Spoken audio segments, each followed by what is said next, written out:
자, 오늘 이제 말씀 보겠는데요. 오늘 말씀은 창세기 1장 1절의 말씀입니다.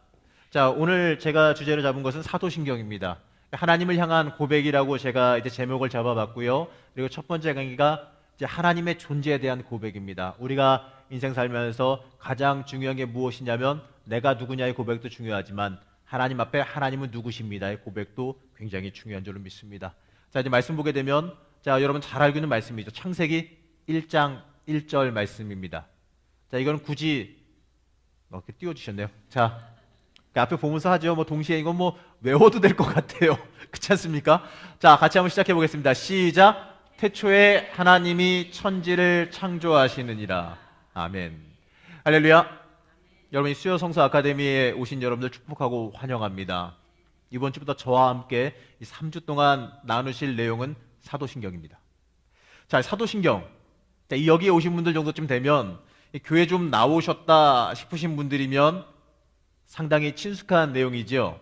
아마 이 자리에 계신 분들 그 누구를 세워도 외워보시라고 하면 토시 하나까지 다 맞진 않겠지만 거의 완벽하게 대부분 다 외우실 거라 생각되어집니다.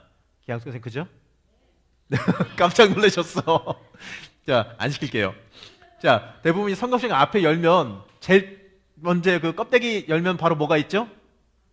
사도신경이랑 또 뭐 있죠? 주기도문. 자, 주기도문, 사도신경 같이 있습니다. 자, 이렇게 성경책 앞면에 실려 있다는 것은 어떨까요? 중요할까요? 중요할까요? 중요하죠. 그렇죠. 자, 주기도문이야 예수님께서 우리에게 이렇게 기도하라고 가르쳐 주신 기도니까 당연히 중요하게 여겨질 것입니다. 그럼 이 사도신경이 도대체 뭐길래 이렇게 중요하게 여겨질까요? 여러분 혹시 그 이유 아시겠습니까? 자, 어렸을 때 제 기억을 한번 떠올려 보게 되면 교회 친구들과 함께 예배 시간에 누가 더 빨리 사도신경을 외우나 시합했던 기억이 있습니다. 그래서 학생부 예배 순서 때 중에 사도신경을 외울 때 친구들과 이제 나란히 앉아서 무슨 주문 외우듯이 전체 진행되는 속도 있잖아요. 그거보다 한 절반쯤 됐을 때 끝나는 거죠. 누가 더 먼저 끝나나 마치 짜장면 빨리 먹듯이 그 시합하듯이 먼저 끝내놓고 나서 아싸 내가 이겼다 하면서 친구들 의기양양 바라봤던 그런 기억이 있습니다. 사실 그게 무슨 의미를 지니는지 이 사도신경이 어떠한 뜻이 있는지 무슨 고백인지 아무런 생각도 없다 보니까 그저 그냥 주문 외우듯이 친구들과 장난삼아 외웠던 것이지요. 자, 아무 내용도 이해 못하니까 사실 그냥 예배 중간에 있는 무슨 주문같이 마법의 주문같이 여겼다라는 겁니다. 자, 어느 한 무속인이 개종하여서 이제 교회에 나왔습니다. 교회에 생전 처음 나오다 보니까 모든 것이 다 낯설어요. 예배 형식도 그렇고 사람들과의 친교 관계도 그렇고 예배실 공간에게 꾸며놓은 것도 그렇고 어쩔 줄을 몰라 하는데 예배 중간의 부분에 한 부분이 너무나도 친숙하게 다가오더랍니다. 그게 언제일까요? 설마 사도신경 외울 때입니다. 너무나도 익숙하게 반갑게 느꼈대요. 교인들 모두가 일정한 음률에 맞춰서 아주 빠른 소리로 무슨 주문 같은 것, 뭔 얘기인지 잘 모르니까 이 주문 같은 거를 외우는 모습이 아주 친숙하더랍니다. 자신이 마치 주문 외울 때랑 너무 비슷했다라는 거죠. 자, 이건 그냥 우스갯소리로 들릴 수 있는 이야기입니다. 하지만 우리가 조금은 좀 깊게 생각해 볼 필요가 있습니다. 사실 이 사도신경에 대해서 아무 생각 없이 마치 주문 외우듯이 해치워버린 경향이 우리에게도 물론 있기 때문에 그렇습니다. 자, 불교에서 주문들 외우죠. 나무아비탑을 관세음보살. 그 다음에 쭉 뭐가 좀 더 있긴 한데 그게 뭐냐면 계속해서 그냥 내가 이거 외우면 계속해서 이걸 그냥 중얼거리면 나에게 복이 온다 이런 식의 내용들이에요. 이 티베트 종교에서는 이렇게 통이 있습니다. 통 같은 거 쑥 훑고 한번 지나가면은 불경을 한번 다 읽었다라는 거예요. 그러면서 그거 그냥 돌리고만 있으면 나한테 복이 온다. 이래가지고 돌리고 있거든요. 사도신경이 이런 주문일까요? 아니란 얘기예요. 사도신경은 우리가 다른 말로 할 때 뭐라고 부르죠? 신앙? 좀 크게 신앙? 맞아요. 신앙 고백입니다. 이 신앙 고백이라는 이 제목에는요, 굉장히 많은 뜻이 담겨 있는 거 여러분 아십니까? 여러분, 우리가 세례를 받을 때도 가장 중요한 게 뭡니까? 세례를 받는 그 세례 의식도 중요하지만 내가 직접 고백하는 거죠. 이 남들에게 받을 때가 됐다고 강요받아서 행하는 것이 아니라 의뢰 때가 되었으니까 이제 받는 것이 아니라 예수 그리스도가 내 죄를 속죄하시고 그것을 내가 믿음으로 인하여서 바로 이 죄로 인해서 막힌 하나님과의 나와의 그 막힌 담이 헐어지면서 하나님과의 관계가 회복되어진다는 것, 바로 내가 천국 백성이 되어줄 수 있다는 것을 직접 고백하는 것이 중요합니다. 그리고 이제부터는 내 인생의 주인이 내가 아니라 하나님이 내 인생의 주인 되시고 하나님이 끌어가시는 대로 내가 순종하며 따라가겠다, 하나님의 사람으로 살겠다라는 그 고백이 내가 세례받겠다는 고백이에요. 그게 가장 세례에서 핵심 포인트입니다. 그렇기 때문에 세례는 강요되는 것이 아니라 내가 고백하는 게 세례라는 것이죠. 이 신앙 고백도 마찬가지예요. 그저 무조건 많이 외우면 좋다고 말하는 주문이 아니라 내가 예수 그리스도를 주로 시인하고 내 죄가 예수 그리스도의 그 대속의 은총을 인해 사해지고 구원받을 수 있다는 것을 고백하는 것이 가장 중요한 부분입니다. 이것은 우리의 신앙에 있어서 고백이 얼마나 중요한지를 단적으로 보여주는 증거지요. 이 주기도문이 기도 중에 기도이고 십계명이 율법 중에 율법이라면 사도신경은 모든 신경들 위의 신조입니다. 구원에 필요한 모든 기독교 신앙의 근본적인 내용을 다 담고 있고요. 그리고 가장 자연스러운 순서인 하나님의 창조에 대한 이야기부터 시작해서 부활과 영생으로 끝맺고 있기 때문에 그렇습니다. 단적으로 말해서요, 기독교 신앙을 이 사도신경보다 더 간략하고 핵심적으로 엑기스같이 잘 요약한 거는요, 그 어디도 없어요. 그렇기 때문에 우리는 이 사도신경이 무엇인지에 대해서 배우고 알고 넘어갈 필요가 있다는 거죠. 이 사도신경을 주문 외우듯이 그냥 외우고 후딱 넘어갈 것이 아니라 이 제대로 알고 진정으로 내 신앙을 고백하는 고백문이 되게 해야 한다는 것입니다. 그러면 사도신경의 유래를 한번 보게 되어지면 이 사도신경이 언제부터 존재했을까요? 자, 사도신경은 지금과는 다른 형태이기는 했지만 초대교회 때부터 존재했습니다. 바로 신앙의 상징으로 불리기도 했고 세례 문답을 할 때 간단한 질문의 형태로 사용되어지기도 했어요. 예를 들면 세례를 주기 전에 이렇습니다. 당신은 전능하사 천지를 만드신 하나님 아버지를 믿습니까? 이러한 방식으로 세례 문답을 할 때 사용되어졌다는 것이지요. 이 사도신경은 기독교의 신조, 이 크레도, 바로 이 굳게 지키고 믿는 생각, 신앙의 중요 핵심적인 가르침을 뜻합니다. 바로 그 신조 중에서 심지어 구전으로 전해지는 그 전승까지 고려하더라도 가장 오래된 신조라는 것이에요.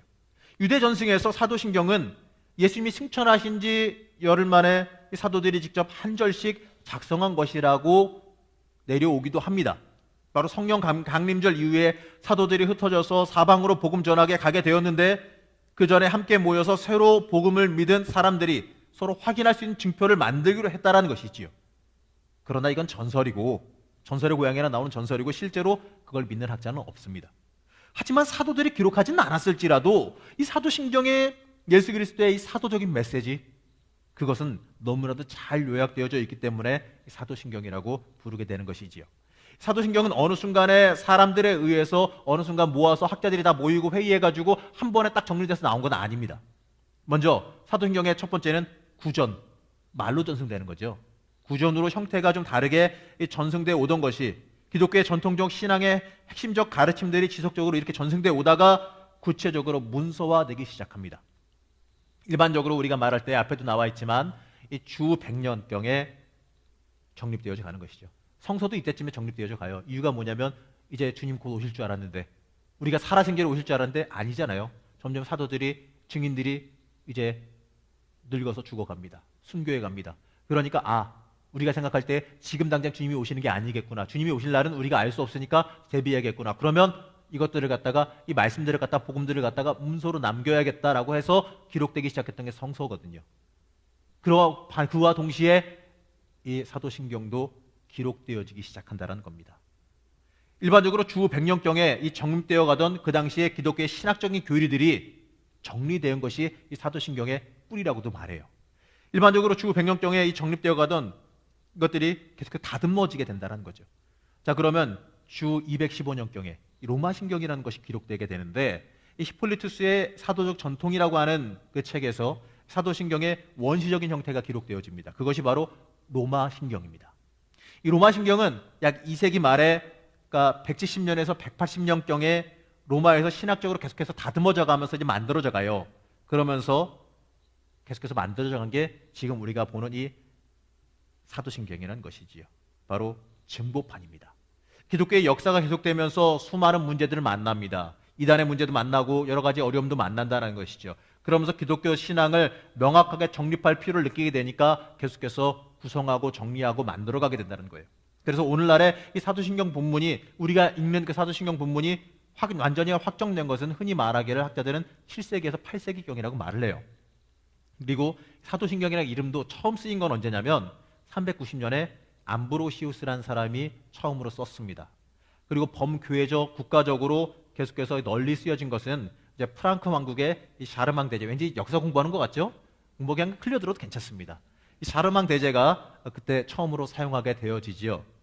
근데 당시 동방교회 쪽이, 자 이제 헷갈리는 얘기가 나옵니다. 서방교회, 동방교회가 나오게 되어지는데 이 동방교회 쪽에서는 사도신경 대신에 니케아 신경이라는 것을 고백하고 있었어요. 로마교회는 사도신경을 고백하고 있었고요. 자, 여러분 니케아 신경, 나 니케아 신경 들어봤다. 뭔지 모르지만 이름 한 번이라 들어봤다. 있으세요? 몇 분 계시네요. 자, 니케아 신경. 근데 문제는 말이죠. 이 니케아 신경을 사도신경과 헷갈리는 분들이 있어요. 그래서 이 니케아 신경이 나중에 조금 수정 중보돼서 된 게 사도신경 아니냐라는 얘기 하시는데 그건 아니에요. 자, 조금 옆으로 나가서 살펴보게 되면 니케아 신경은 동방교회에서 주로 사용되어진 신앙 고백입니다. 로마 황제들의 기독교 박해가 이제 끝난 후인 325년에 여름에 개최된 범국제적인 종교회의가 니케아 종교회의라는 회의입니다.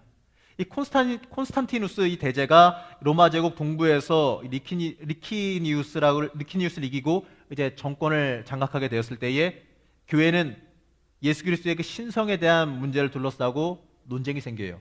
이게 아리우스 논쟁입니다.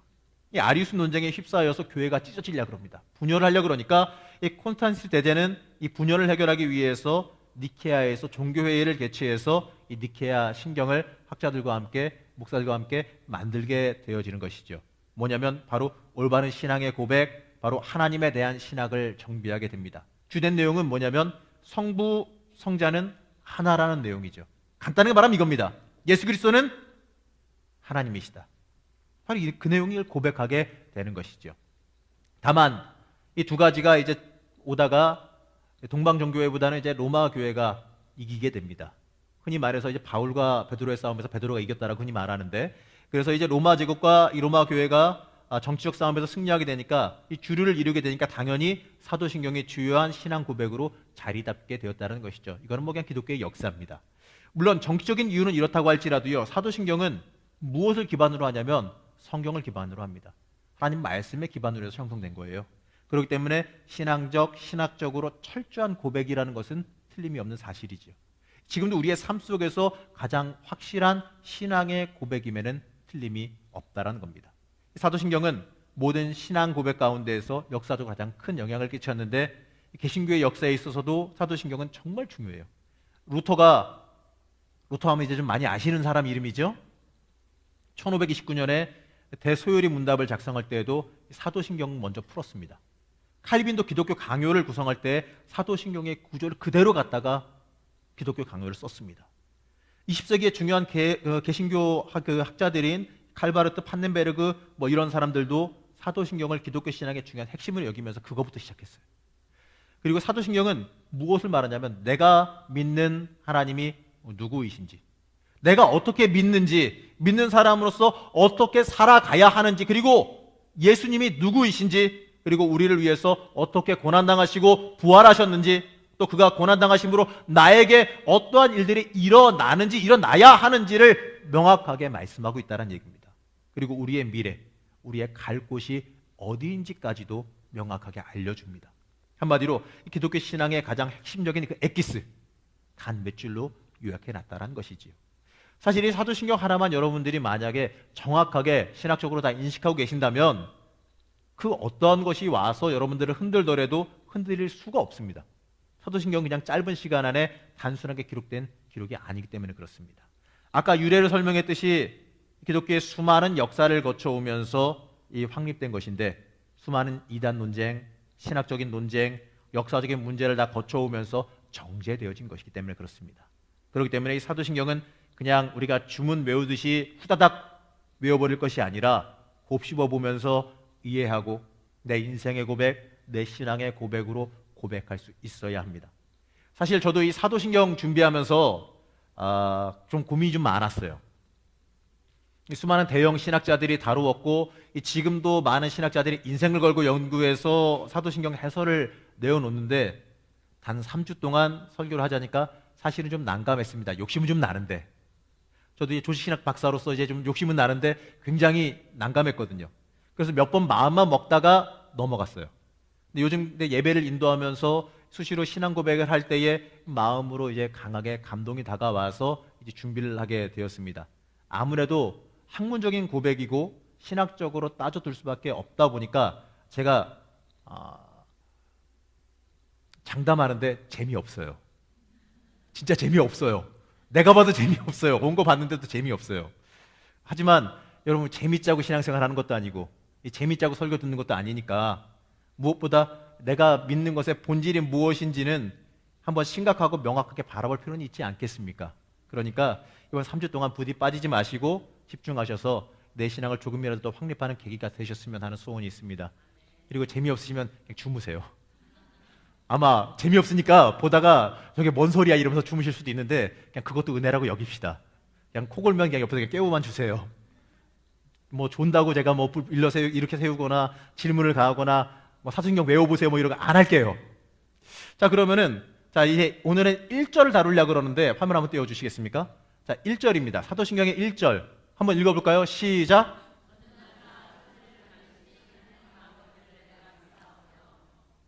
자 여러분 잘 아는 내용이죠. 이 사도신경의 시작입니다. 사도신경 중에서도 오늘 우리가 곱씹어 봐야 될 구절이에요. 바로 이 구절. 너무나도 당연하게 우리가 생각하고 아무런 생각 없이 외우는 순식간에 넘어가는 이 구절이 여러분 얼마나 중요한지 아십니까? 이 내용 안에 하나님의 존재에 대한 고백과 내 신앙이 어떻게 형성되어야 되는지에 대한 내용을 담고 있어요. 우선 구체적으로 하나하나 살펴보자고요. 화면 띄워보시기 바랍니다. 첫 번째, 신앙은 무엇인가? 여기에 대한 질문이 들어있다는 얘기예요. 여러분 믿는다는 게 뭐겠습니까? 첫 번째는요, 신뢰입니다. 사도신경의 가장 중요한 처음의 전제가 뭐냐면 내가 믿사오니. 안 믿는데 무슨 신앙, 그렇지 않습니까? 믿지 않는데 무슨 신앙이 어디 있어요? 가장 중요한 전제는 내가 믿는다라는 것입니다. 이 신경의 가장 처음은 전능하사 천지를 만드신 하나님 아버지를 내가 믿사오며입니다. 가장 중요한 문제가 되는 것이 무엇을 믿고 어떻게 믿느냐입니다. 신앙에서 가장 중요한 기본이고 중요한 것은 이 믿는다는 것 그 자체 아니겠습니까? 하나님이 안 믿어지는데 나를 위해 대속하시고 십자가에 피 흘려 돌아가셨던 그 자체가 안 믿어지는데 뭐가 소용이 있겠습니까? 믿는다라는 것이 가장 중요한 전제입니다. 그게 없으면 그 어떤 것도 형성이 되어지지 않습니다. 이 믿는다는 고백은 하나님을 만난 우리에게 있어서 일어난 일을 가장 훌륭하고 심오하며 완벽하게 표현하는, 이 퍼펙트하게 표현하는 것이 바로 믿는다는 고백이에요. 자, 요한복음 11장 25절에서 26절 같이 한번 읽어보겠습니다. 시작.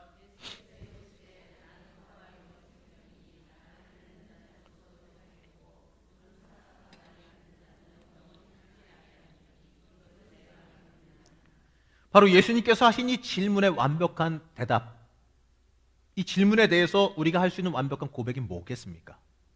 박영민 권사님 뭘까요? 깜짝 놀라셨어. 뒤에 있으니까 안 물어볼 줄 알았는데 뭐겠습니까 여러분? 뭘까요? 말씀 한번 다시 한번 띄워주세요. 제가 안 졸게 하려고 이제 애를 쓰는데 여러분 뭐겠습니까? 저기에 대한 대답 맨 뒷줄을 보세요. 내가 믿느냐? 거기서 대답 뭘 하면 제일 잘하는 대답이 되겠습니까? 믿습니다. 뭐 이렇게 어렵게 생각하세요? 간단한 얘기입니다. 믿는다 이겁니다.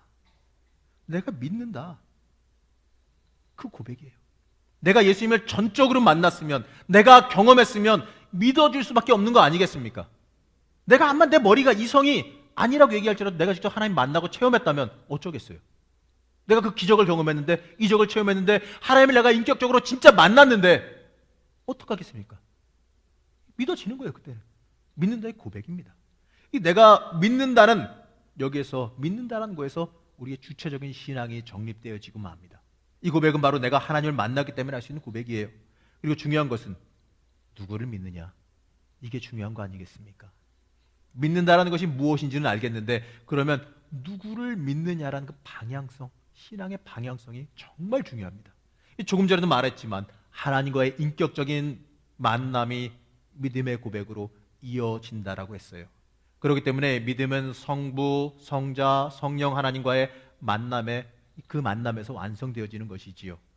내가 믿는다는 그 믿는 신앙의 대상 바로 하나님으로 인하여서 내가 완전히 채워지게 되어지는 것입니다. 내 관심은 신앙을 가진 내 자신에 있으면 안 됩니다. 내가 신앙 가졌으니까 내가 잘났다 여기에 있으면 안 돼요. 내가 믿는 하나님으로 향해져야지만 합니다. 내 관심이 하나님 바라볼 줄 알아야 한다는 것입니다. 잠깐 여기서 우리가 이 하나님과의 인격적인 만남이라고 제가 조금 전에 얘기했잖아요. 자, 그런데 구체적으로 그러면 여러분 한번 이렇게 꼬치꼬치 한번 따져 들어보자고요. 자, 인격적인 만남 뭔지 한번 설명할 수 있는 분. 자, 눈 피하지 마시고. 자, 인격적인 만남, 하나님과 나와의 인격적인 만남이 뭔지 설명할 수 있는 분. 애매하죠? 성령 체험 비슷했는데, 자, 제가 이렇게 물어볼 때는 준비했으니까 물어보는 거죠. 자, 공식적으로 잠깐 옆귀로 잠깐 빠졌다 오겠습니다. 화면 띄워주세요. 자, 하나님과의 인격적인 만남이 뭐겠습니까? 자, 일반적인 의미로 보이긴 하네요. 인격을 말하면 이래요. 자, 국어사전, 네이버 찾아나 다음에서 찾아보면 이렇게 나와요. 그냥 이거 한번 뒤져보세요. 이렇게 됩니다. 바로 사람의 품격이나 자격, 법률적인 의미로는 이렇게 여러 가지 되고 쭉 다 나와요. 자, 우리가 상식적으로 일반적으로 인격이라고 말할 때, 인격적이라고 말할 때 품성이나 기질, 매너 이런 게 도덕적이고 이성적이라는 것을 뜻하지요.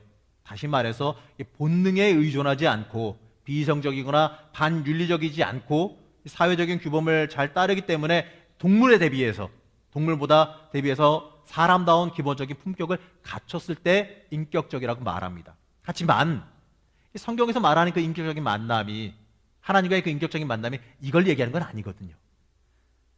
바로 하나님과 연관되어서 신학적인 용어로서는 그렇지 않습니다.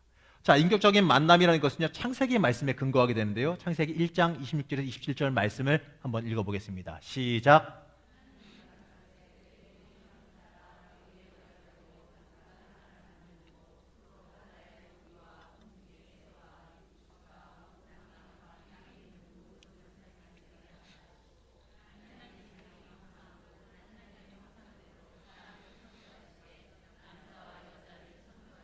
아멘. 바로 사람을요, 하나님의 형상을 닮아 창조된 것이라는 것에 주목해야 됩니다. 그렇다고 해서 외모가 닮았다는 게 아니에요. 하나님이 인간의 형태, 말 그대로 이제 다리 2개에다가 팔 2개에다가 눈 2개 있고 이 형태, 이걸 말하는 건 아니에요. 그게 아니라 존재론적인 품성과 속성이 닮았다라는 것이지요. 그중 가장 중요한 것은 인간에게도 하나님을 닮은 지정의가 있다라는 것입니다. 인격은요, 인간의 이 특징으로 이 지성, 감정, 의지를 동원한 이 판단, 결단, 행동할 수 있는 이 종합적인 능력이라는 거예요. 이 신학적인 인격이란 말도 이 지정의를 전부 동원해서 사람답게 행동한다는 것을 뜻하기도 합니다. 동물의 지정의와 차이가 있다면 무조건적인 본능보다는 하나님의 뜻대로 움직인다는 것이지요. 바로 하나님의 뜻을 바라볼 줄 안다는 것입니다. 바로 하나님의 뜻대로 살아갈 수 있게 되어진다는 거죠. 그리고 그렇게 살기 위해서 하나님의 뜻을 자각하고 교통할 수 있는 통로가 있어야 되는데 바로 그게 영혼입니다. 하나님과의 인격적인 만남이라는 것을 간단하게 말하면 하나님과 내가 하나가 되어서 그가 내 안에, 내가 그 안에 있는 믿음의 상태에 이르는 것입니다. 바로 주님과 함께 죽고 주님과 함께 부활한 것을 믿는 것이고, 내가 사나 죽으나 주의 것이라는 것을 고백하게 되어진다면 그 고백의 동기가 되는 그 만남이 바로 하나님과 나와의 인격적인 만남이라는 것이지요. 자, 우리가 흔히 말하는 이 믿음이라는 것은, 이 주님을 믿는다라고 하는 것은 하나님과 인격적으로 만나는 것입니다. 내 삶의 주인이 되어지는 만남이 인격적인 만남이라는 것이지요. 이 주님을 따른다는 것은 하나님의 인격 앞에 내 인격을 내려놓을 줄 알게 되는 겁니다. 이것이 바로 그리스도인으로서 산다는 것입니다. 이 만남은 내 인생 자체가 하나님의 은총으로 변화하게 되어지는 거죠. 당장 이 아픔과 고난에 연연하지 않게 되어진다는 거예요. 당장의 현실보다는 하나님과의 사귐, 하나님과의 교제가 더 중요하기 때문에 그렇습니다. 당장에 내가 먹고 잘 사는 복, 이 물질적인 그 잘남과 높아짐보다 하나님과의 동행, 하나님과의 그 동행하심, 그게 더 중요하다는 것이지요. 하나님 집에 문지기라도 줬사오니, 그렇지 않습니까, 여러분? 바로 인격적인 만남을 통해 내가 믿음의 고백을 하게 되는 겁니다. 그리고 내가 믿는다라는 고백은요, 여러분 잊지 마십시오. 내가 혼자 있지 않다라는 것을 의미합니다. 우리는 어떠한 상황 속에 있을지라도 혼자 있지 않는 걸 여러분 믿으시기 바랍니다. 하나님께서는요, 우리를 만나러 오시며 우리의 주님과 스승으로서 도우러 오신다는 거예요. 우리는 좋을 때나 나쁠 때나 하나님의 그 대면 속에서 하나님과 대면하면서 살고 있다는 얘기예요. 절대적으로 나는 혼자가 아니고 하나님께서 이런저런 방식으로 나와 함께 하심을 믿어야 된다는 것이죠. 믿는다는 건 바로 그런 겁니다. 그리고 하나님께서 우리를 향해 말씀하시는 내가 너희에게 은혜를 베푸느니라.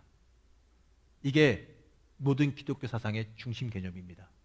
그 은혜가 우리가 바라는 욕심과는 관계없을지라도 말이죠. 어쨌든 간에 하나님께서는 여러분들에게 은혜를 베풀어 주신다는 걸 믿으시기 바랍니다. 그게 모든 신앙의 기본 전제입니다. 기독교 신앙은 이 임마누엘과의 만남, 바로 우리와 함께 계신다. 하나님이 우리와 함께 계신다는 그 임마누엘의 그 고백 위에 서 있다는 것이죠. 여러분의 인생에도 그 임마누엘의 고백이 있으십니까? 여러분의 인생에도 하나님이 여러분과 함께 하신다는 고백이 있으십니까? 그 고백이 여러분과 함께 있으셔야 됩니다. 우리가 하나님을 믿는다라고 할 때에, 예수를 믿는다고 할 때에 예수께서 나와 함께 동행하신다는 그 고백이 먼저 전제되어야 된다는 것이죠. 바로 예수 그리스도로 말미암아 말씀하신 그 구원의 은총의 말씀과 깊게 만나는 거 아니겠습니까? 그렇기 때문에 우리가 하나님을 믿는다고 말할 때 구체적으로 주 예수 그리스도를 내가 그렇죠. 믿는다. 내가 믿습니다. 바로 이게 돼야 된다는 겁니다. 이 칼바르트는 이 믿는다라는 걸 갖다가 하나님을 신뢰한다. 신뢰란 말로 표현을 하고 있어요. 굉장히 중요한 포인트인데요. 이 하나님을 향한 신뢰는 하나님이 명령하시는 것을 필연적인 것으로 믿을 수 있는 행동입니다. 내가 믿사오니, 내가 신뢰하오니를 의미하는데 이것은 내 자신을 신뢰하는 것을 더 이상 바라지 않는다는 의미입니다. 나를 안 신뢰하면 누구를 신뢰해요? 하나님을 신뢰한다는 얘기죠. 신뢰의 대상이 내가 아니라 하나님으로 옮겨간다는 의미입니다. 나를 믿는다는 고백은 나를 믿는다는 것이 아니라 나는 성부와 성자와 하나님을 믿는다는 그 고백이에요. 내가 믿는다는 고백은 성부와 성자의 하나님을 믿는다는 고백으로 바뀌어야 돼요. 그렇기 때문에 이 다른 것들에 대한 신뢰가 이제 더 이상 가치가 없는 것이 되어져 버렸다는 거죠. 믿는다는 것은 바로 하나님과의 약속과 지시를 따르며 하나님 의지하겠다라는 것에 대한 신뢰입니다. 하나님을 향한 신뢰입니다. 그렇기 때문에 우리는 하나님을 향한 철저한 신뢰의 고백이 우리에게 있어야 한다는 것이죠. 여러분 인생 속에 얼마나 하나님 신뢰하십니까? 나의 하나님 되시고 내 능력 되시고 나를 이끌어 가신 그 하나님을 얼마나 신뢰하고 믿고 의지하시냐 이거죠. 혹시 하나님 앞에 기도하면서 보험 들듯이 기도하고 계신 분 안 계세요? 하나님은 보험이 아니에요. 그런 식으로 하시면 안 된다는 겁니다. 신앙은 보험이 아닙니다. 그리고 신앙은 단 한 번의 결단입니다. 신앙은 다른 것들과 대체될 수 있는 것이 아닙니다. 뭐 아니면 도 이게 아니에요. 이거 아니면 이거 뭐 이런 식으로 해서 대체할 수 있는 게 아니에요. 꽁대신당 뭐 이런 거 아닙니다. 신앙은 최종적인 관계예요. 바로 하나님께 내 자신을 맡기는 일입니다. 이게 중요합니다. 믿는 사람은 누구든지 지울 수 없는 흔적과 같은 것을 갖게 됩니다. 바로 신앙의 흔적입니다. 하나님과 인격적으로 만난 그 인격적인 만남의 흔적을 여러분들은 가지고 계신다는 거예요. 그 흔적을, 그 십자가의 흔적을 여러분 잊어버리지 마시기 바랍니다. 바로 신앙의 흔적, 하나님과 인격적으로 만난 그 흔적을 여러분들은 기억하세요. 그렇기 때문에 우리의 인생에서 이 신앙만을 진지하게 고려해야 된다는 것이죠. 마태복음 17장 20절 말씀을 보면은 이렇습니다. 같이 봉독하겠습니다. 시작.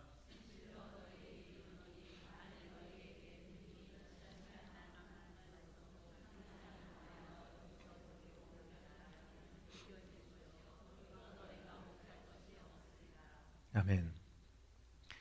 겨자씨 하나 같은 믿음 여러분 있으십니까? 겨자씨 하나 같은 믿음만 있으면, 그러한 신앙만 있으면 우리를 넘어뜨리려고 하는 그 불신앙들, 우리를 하나님과 멀어지게 만들려는 그런 모든 악한 것들 충분히 제압하고 넘어뜨리고 일어설 수 있는 것을 여러분 믿으시기 바랍니다. 그렇기 때문에 우리에게 필요한 것은요, 신앙입니다. 하나님 믿는다는 고백입니다. 믿어지지 않더라도 믿겠다라는 그 고백이 여러분들을 하나님의 능력 위에 서게 만든다는 것을 잊지 마시기 바랍니다. 그리고 또 신앙은 인식이에요. 인식이란 말이 무엇이냐? 바로 우리 용어로 말하면요, 이성입니다. 자, 기독교 신앙은 인식, 바로 이성에 근거를 두고 있는데 이성을 이야기한다고 해서 놀랄 필요는 없어요. 기독교 신앙은 이성과 따로 존재하는 감정의 어떤 부분이 아니기 때문에 그렇습니다.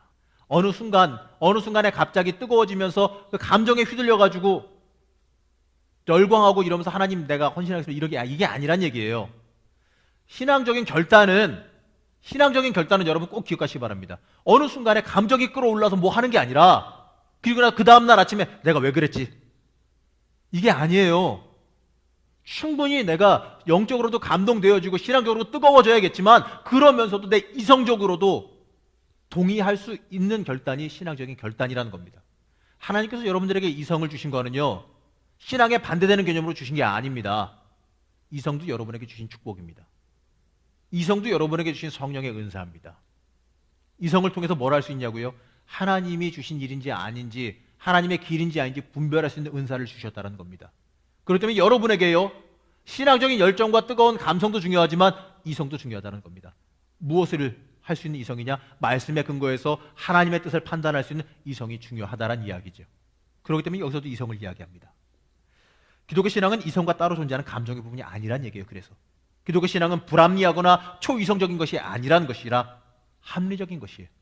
우선 우리는 하나님을 우리의 힘과 인식의 능력으로 이해할 수 없다는 것을 인정하시기 바랍니다. 기껏해야 우리가 사람의 능력으로, 왜냐하면 사람보다 어마어마하게 거대한 그 존재인 하나님을 어떻게 우리가 인식할 수 있냐 이거죠. 인식할 수가 없어요. 인식할 수 있는 존재가 아닙니다. 우리가 기껏해야 그냥 최고의 존재, 가장 큰 존재 정도로 이해하겠죠. 하지만 하나님은요, 모든 것의 본질이십니다.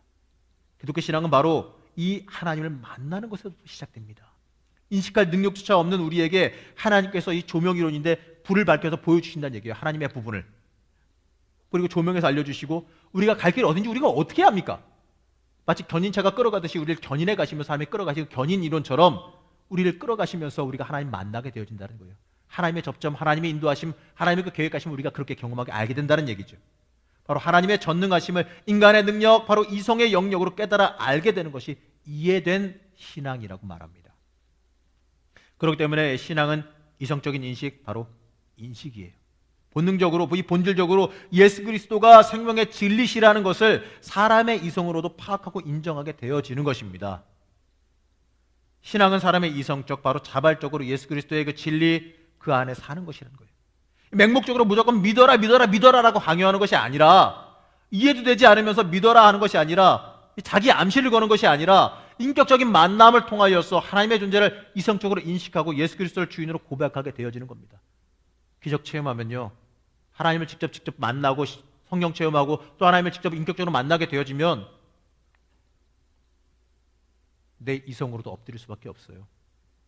사람의 지식과 사람의 계획, 사람의 한계, 사람의 인식 수준을 넘어서는 존재를 만나게 되어지면요, 그 앞에서는 내 이성도 모든 걸 초월하시는 분 만났구나 라고 판단하게 되어지고 그 앞에 엎드리게 되어져 있다는 얘기입니다. 그 앞에서는 사람의 계산이니 뭐니 다 필요 없게 됩니다. 그때는 그 모든 것, 내 이성이니 뭐니 다, 내 지식이니 모든 걸 떠나서 내가 이성적으로도 하나님을 이해하며 내 이성적으로도 하나님을 동의하며 그 앞에 철저히 엎드릴 수 있게 되어진다는 거예요. 그럴 때 그러한 이성까지 동반한 하나님 앞에 엎드림이 있을 때에 우리가 완벽하게 하나님 앞에 돌아설 수 있는 기회가 다가오게 되는 겁니다. 이 이성적으로 동의하지 못하게 되면요, 마귀들이 거기서 튼트합니다. 감정적으로요, 하나님 뜨겁게 만났으니까, 가슴 뜨거우니까, 체험했으니까, 그때는요, 그게 살아있으니까 하나님 앞에 무조건 결단한다, 헌신한다, 엎드리죠. 그러나 감정은 식게 돼 있거든요. 그렇지 않습니까? 식고 나서 한 하루 이틀 지나고 나서 정신 차려보니까 이제부터 이성이 발달하는 거죠. 이성이 하면서 감정은 이미 잊혀져 가니까 아니야, 이게 되는 겁니다. 그러나 하나님을 진정으로 만나게 되어지면 이성부터가 엎드리게 됩니다.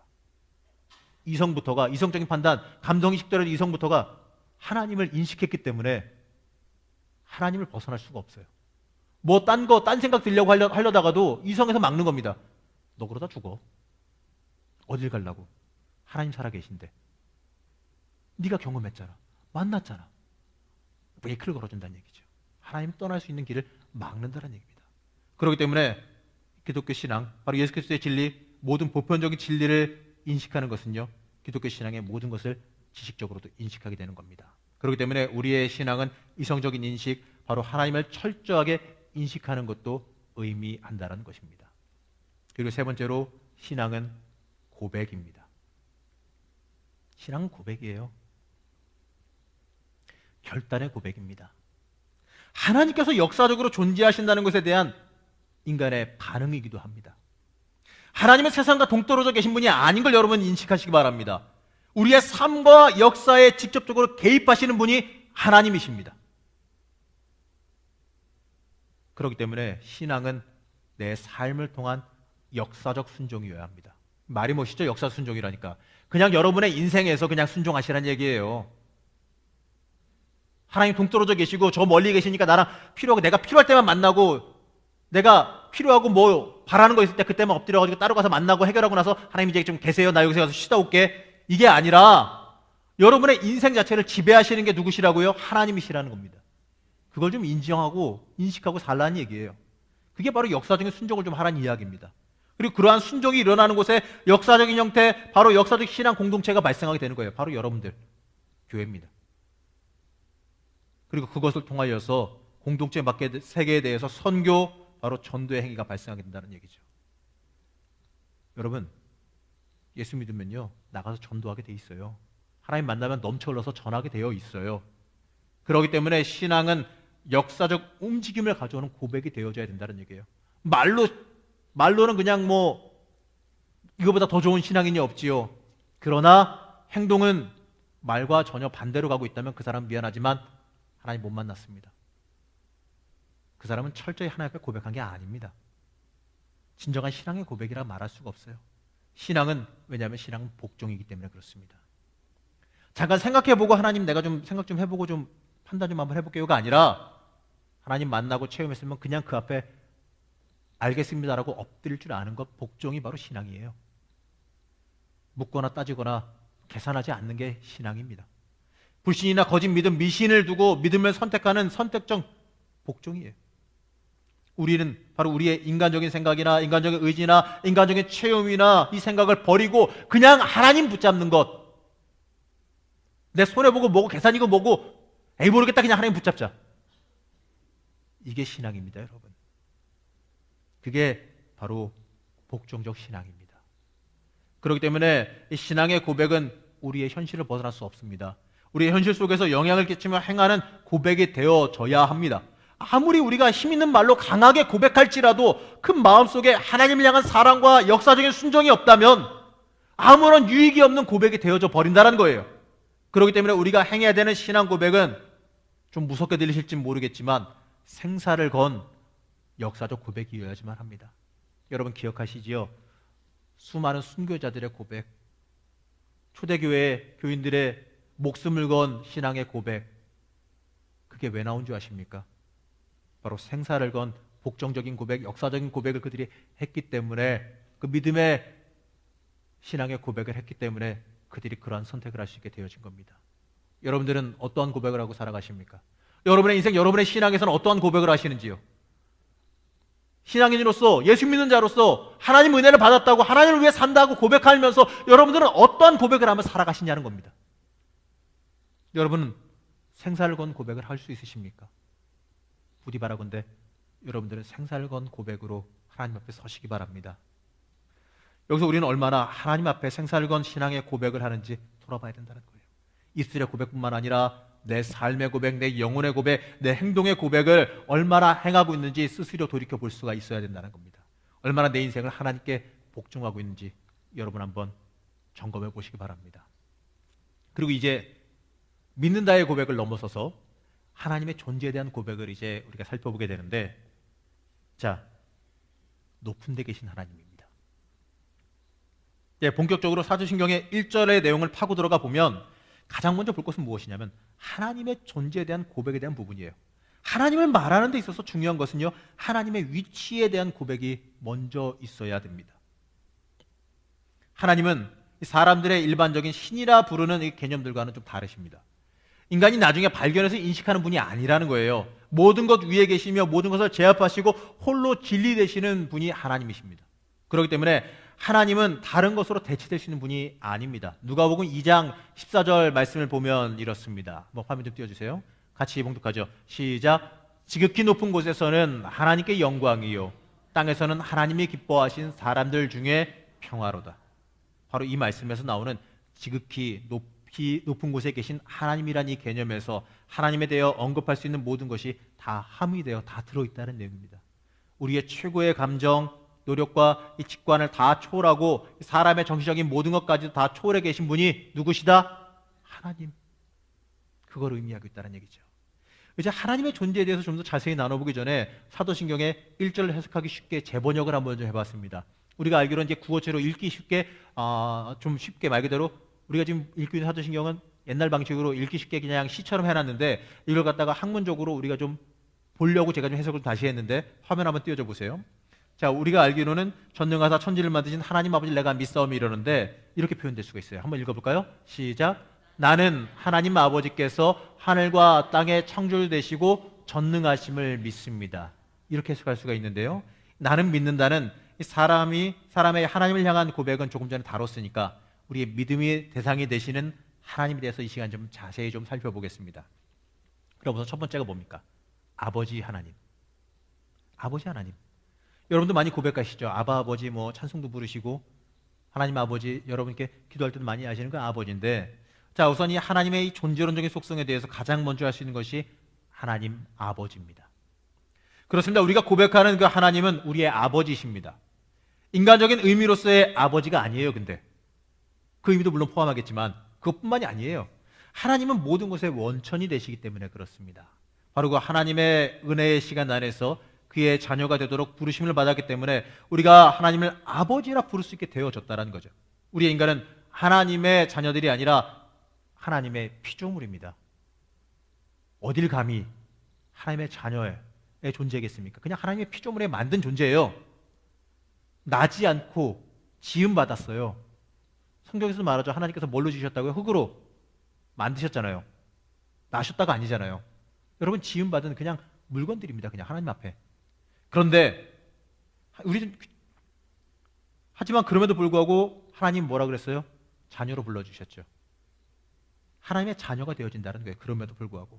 바로 하나님의 자녀일 수 있는 것은 하나님의 자유로우신 사역 때문에 가능한 겁니다. 하나님의 이걸 갖다가 신학적인 용어는 이래요. 하나님의 겸손과 자비하심 때문에 우리가 자녀가 되었다. 바로 하나님께서 스스로 낮추셔서 피조물에 불과한 그 무익한 존재를 갖다가 자녀 삼아 주셨다는 얘기죠. 은혜입니다, 여러분. 바로 그 자비하심 때문에 우리는 그의 아들 안에서 바로 예수 그리스도와 성령을 통하여서 하나님의 자녀가 되어졌다는 거죠. 하나님 스스로 우리를 하나님의 본성과 이 생명의 본질에 참여하게 만드셨다는 얘기예요. 우리같이 무익한 것들을 갖다가 물질에 불과한 인간들을 갖다가 만드신 피조물에 불과한 인간들을 갖다가 자녀 삼아 주셨다는 얘기예요. 그렇기 때문에 하나님을 아버지라 부른다는 것은요, 우리의 고백이나 우리의 의지로 되어지는 것이 아니라 하나님의 선택입니다. 우리가 아버지 하나님 부를 때는요, 하나님이 선택을 고백할 수 있어야 돼요. 나 같은 죄인, 나같이 무익한 피조물에 불과한 걸 갖다가 하나님께서 아들로 불러주셨다. 하나님의 자녀로 불러주셨다. 이 고백에 아버지 하나님 앞에 여러분이 있어야 됩니다. 그냥 아버지 하나님이라 그래서 아빠같이 나 따뜻하게 안아주시고 돈 주시고 길 열어주시고 도와주시고 이것만 생각하시면 안 된다는 얘기예요. 존재론적인 고백 그게 아닙니다. 나같이 무익한 것, 피조물에 불과한 걸 갖다가 감히 만물의 주인 되신 하나님께서, 모든 것의 근원 되신 하나님께서 자녀 삼으셨다. 이 엄청난 고백이 여러분의 고백될 수 있어야 한다는 겁니다. 그렇기 때문에 전적으로 하나님의 은혜입니다. 피조물에 불과한 존재로서 자녀로 삼으신 하나님의 은혜, 바로 이 성령의 역사, 예수 그리스도에게 대속의 은총으로 이루어질 수 있는 전적인 은혜의 역사라는 것을 우리는 이 구절을 고백하면서 같이 마음속으로 심령으로 고백할 수 있어야 한다는 것입니다. 그리고 이제 두 번째는요, 전능하신 하나님입니다. 자, 우리가 봐야 되는 것은 하나님의 속성은 전능하신 하나님이에요. 이 세상의 모든 것은 누구의 것? 하나님의 것이에요. 하나님으로부터 시작된 겁니다. 바로 하나님의 완전성을 말해요. 하나님은요, 모든 것의 힘, 모든 것의 능력 되심을 우리가 고백할 수 있어야 됩니다. 이 힘은 우리의 역사 현실에 비추어서 모든 능력이자 가능성, 바로 미래입니다. 하지만 사실 어떠한 개념으로도 실제로 하나님의 본성을 우리가 정의 내리거나 이해할 수가 없어요. 사람의 인식 수준으로는 감히 어느 것 하나 말할 수가 없기 때문에 그렇습니다. 우리의 인식 수준을 넘어서시기 때문에, 그렇기 때문에 하나님은 주님이시고 모든 것의 진리 되십니다. 그렇기 때문에 하나님은 모든 가능성이시자 미래라는 거예요. 바로 하나님이 모든 것을 갖고 계신다는 것이지요. 바로 하나님이 모든 것의 기본적인 척도입니다. 하나님을 제한할 수 있는 것은 없고 하나님이 원하시는 건 다 하실 수 있다는 거예요. 그렇기 때문에 하나님은 전능하시고 자유로우십니다. 시간과 공간, 여기에 얽매이는 건 사람이에요. 시간과 공간을 초월하시며 그 안에서 능하시고 자유하신 게 하나님이십니다. 하나님은 한계가 없으세요. 그리고 하나님은 단순한 힘이라는 존재만으로 에너지처럼 계시는 게 아닙니다. 하나님의 힘은 처음부터 의의 권력입니다. 하나님은 단순하게 공허하거나 폭력적인 힘이 아니라 의의 권력 되시는데, 하나님의 모든 것 위에 계시는 그 전능함이시기 때문에 하나님은 가장 참되시고 공정하신 분이라는 거죠. 그렇기 때문에 우리는 이 하나님의 신비를 체험하면서 그에 감탄하게 되어지고 예배하고 찬양하는 것은 당연한 행위라는 겁니다. 그렇기 때문에 여러분이 예배 드리는 것, 하나님 경배 드리는 것, 이걸 특별한 행위라고 생각하지 마십시오. 특별하게 내가 하나님께 예배하면서 뭘 드린다? 교만한 얘기하지 마십시오. 하나님 앞에 와서 하나님 찬양하고 예배 드리는 건요, 내가 하나님께 뭐 해드린다, 하나님 앞에 유세 떨지 마세요. 이거는 하나님 앞에 유세 떨 일이 아닙니다. 내가 예배 드렸는데 뭐 말도 안 되는 소리 하지 마십시오. 당연한 얘기예요. 하나님의 존재를 우리가 체험하고 알게 되어지면 당연히 그 존재 앞에 우리가 하나님을 찬양할 수밖에 없게 되어지고 하나님 앞에 와서 예배할 수밖에 없게 되어지는 게 바로 하나님 만난 사람의 모습이라는 겁니다. 하나님 만나게 되면, 하나님 진정으로 체험하게 되면 하나님의 그 진리성, 하나님의 그 존재성, 하나님의 의의 그 권력성, 하나님의 능력과 그 힘을 체험하게 되어지면 그 앞에서 하나님 찬양하고 엎드릴 수밖에 없게 되는 것이 사람의 모습, 바로 신앙인의 모습, 하나님 만난 자의 모습이라는 거예요. 그렇기 때문에 제발 하나님 앞에 와서 헌신하고 봉사하고 하나님 앞에 와서 엎드리면서 유세 떨지 마시기 바랍니다. 그것은 진정으로 하나님 만난 거 아닙니다. 그렇기 때문에 우리가 전능하신 하나님 앞에서 그 하나님의 힘과 능력을 체험했다면 하나님의 뜻과 기준대로 선하게 살고 행동할 수밖에 없다는 것을 여러분 인정하시기 바랍니다. 그리고 이제 보게 되면 하나님은 창조주 하나님이십니다. 우리가 봐야 되는 건 하나님의 속성은 만드시다, 크리에이터, 바로 창조를 행하신 창조주로서의 하나님이세요. 오늘 우리가 함께 읽은 말씀인 창세기 1장 1절은 이렇게 말하죠. 앞에 써 있습니다. 같이 한번 읽어볼까요? 시작.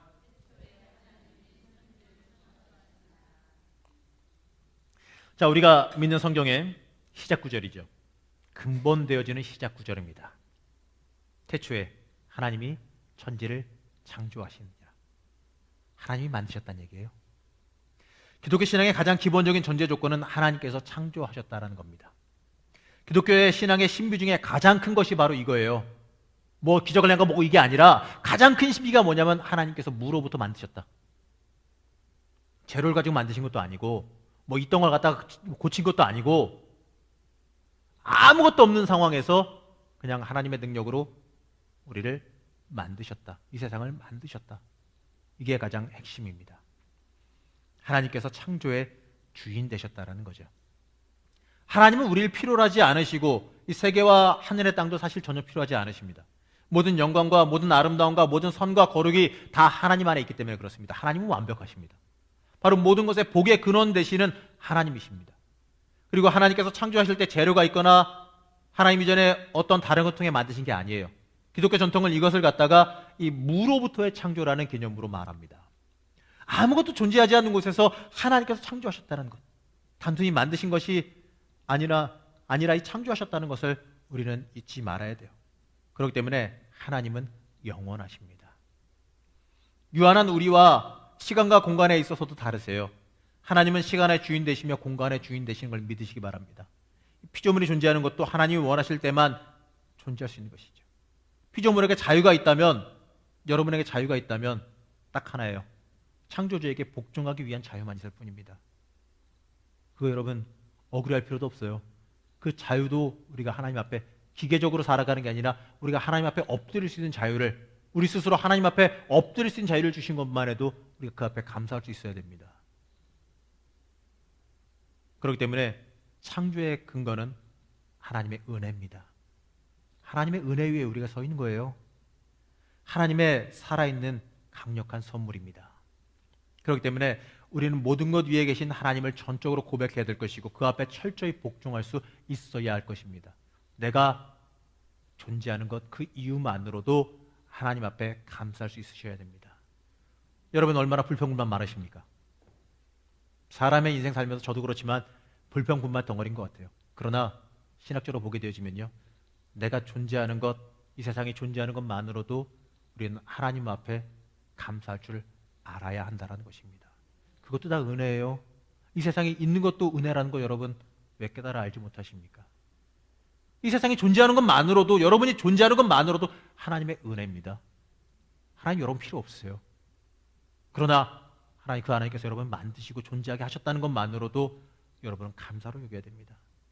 여러분이 그렇기 때문에 교회에서 쓰임받는다는 것, 하나님 앞에 쓰임받는다는 것 은혜로 여기시기 바랍니다.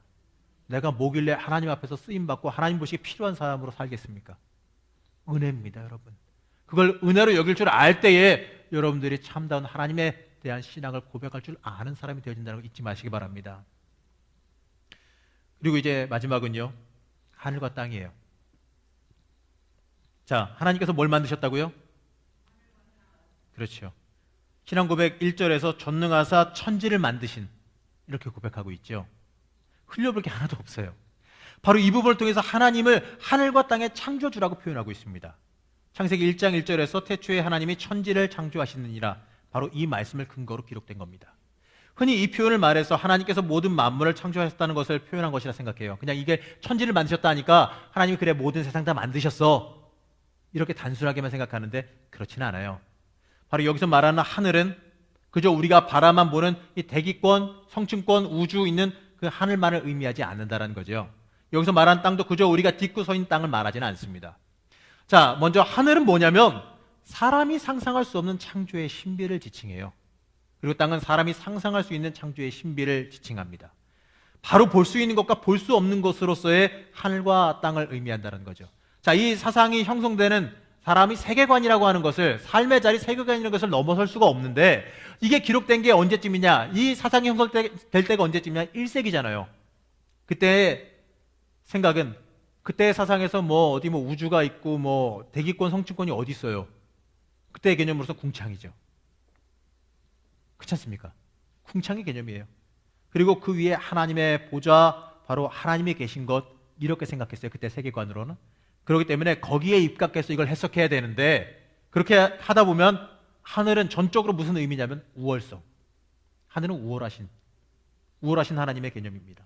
우리가 상상할 수 없는 개념, 우리가 이해할 수 없는 그 엄청나게 커다란 그 개념을 갖다가 여기서는 하늘이라 지칭하고 있는 것이죠. 그리고 땅은 우리가 딛고 서 있는 곳이지 않습니까?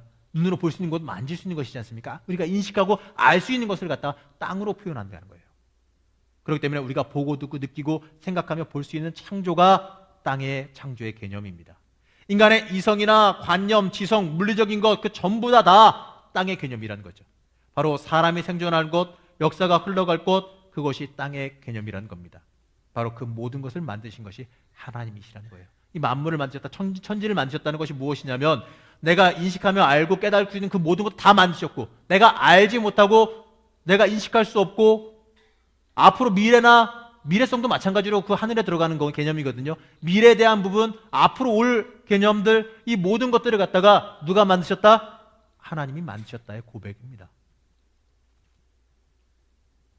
그 고백이, 모든 것의 주권이 하나님에게 달려있다는 것은요, 그 고백이 바로 여러분들이 사도신경을 통해 고백하는 천지를 만드신 하나님, 천지를 만드신 하나님에 대한 고백이 그저 땅과 하늘을 만드셨다, 물리적으로 땅과 하늘을 만드셨다, 그 고백이 아니라 우리가 알고 있는 그 모든, 인식할 수 있는 그 모든 것과 우리가 알지 못하는 것, 인식하지 못하는 것, 저 우주적인 개념, 앞으로 올 그 모든 내용들까지도 다 하나님이 만드시고 계획하시고 시간과 모든 공간을 초월해서 이미 다 만들어 놓으셨다는 그 개념으로 여러분들이 받아들이셔야 된다는 겁니다. 그것이 바로 천지를 만드신입니다. 여러분, 오늘 살펴보니 사도신경의 1절, 이 내용을 통해 보는 내용들이 어찌 보면요, 너무나도 학문적이고 관념적인 내용으로 받아들이실 수도 있습니다. 하지만 이 고백들은요, 우리가 전적으로 이해하고 고백해야 되는 부분들입니다. 다 기억하시지 못하실지라도 어느 한 부분만 기억하실지라도 여러분 이번 주일에 사도신경 고백하실 때, 속회 예배 때 사도신경 고백하실 때 그 고백 안에 여러분의 이 고백이 같이 묻어나기를 소원해 봅니다. 하나님께 대해서 이 막연하게 고백하는 것이 아니라 우리의 철저한 신앙의 고백, 우리의 인생을 통해 드리는 심령의 고백 되셨으면 좋겠습니다. 이번에 이 사도신경 1절을 보면서 우리가 돌아볼 것은 과연 나는 얼마나 하나님의 존재에 대해서 인식하고 고백하고 있는가예요. 내 인생 속에서 하나님을 어떻게 여기고 있으며 그 하나님을 어떻게 고백하고 있습니까의 고백입니다. 하나님께서 내 인생 속에서 어떠한 위치를 차지하고 계시냐는 것이죠. 사도신경은 우리의 삶 속에서 하나님이 어떤 위치에 서 계셔야 되는지를 명확하게 가르쳐 주는 겁니다. 우리는 하나님을 모든 만물의 주인으로 고백할 수 있어야 됩니다. 그리고 내 인생의 주인으로도 고백할 수 있어야 됩니다. 온전히 그러할 때에 우리의 인생이 만물의 주인 하나님과 함께 동행하며 그의 자녀로서 풍성한 하나님이 주신 그 풍성함을 함께 누리며 살아갈 수 있기 때문에 그러합니다. 사랑하는 성도 여러분, 이번 주 조금 어려울 수도 있습니다. 근데 다음 주가 휴일이란 보장도 없습니다. 하지만 여러분 확실한 건요, 이 고백 안에 여러분의 고백이 실렸으면 좋겠습니다. 그리고 여러분 하나님의 자녀로서 하나님의 존재에 대해서 철저히 배우시고 고백하시는 주의 자녀가 되셨으면 좋겠습니다. 앞에 보게 되면 우리가 혹시 영상 좀 찾아보세요. 앞에 보면요, 나는 하나님 아버지께서 하늘과 땅의 창조되시고 전능하신 믿습니다에 대한 걸 제가 적어놓은 게 있는데 그거 같이 한번 읽어보고 제가 기도하겠습니다. 못 띄우시면 그냥 제가 부르면 따라서 하시고요. 네, 못 찾는 것 같네요. 그냥 제가 성리가 급해서 못 기다려요. 제가 불러드릴게요. 나는 하나님 아버지께서 하늘과 땅의 창조주 되시고 전능하심을 믿습니다.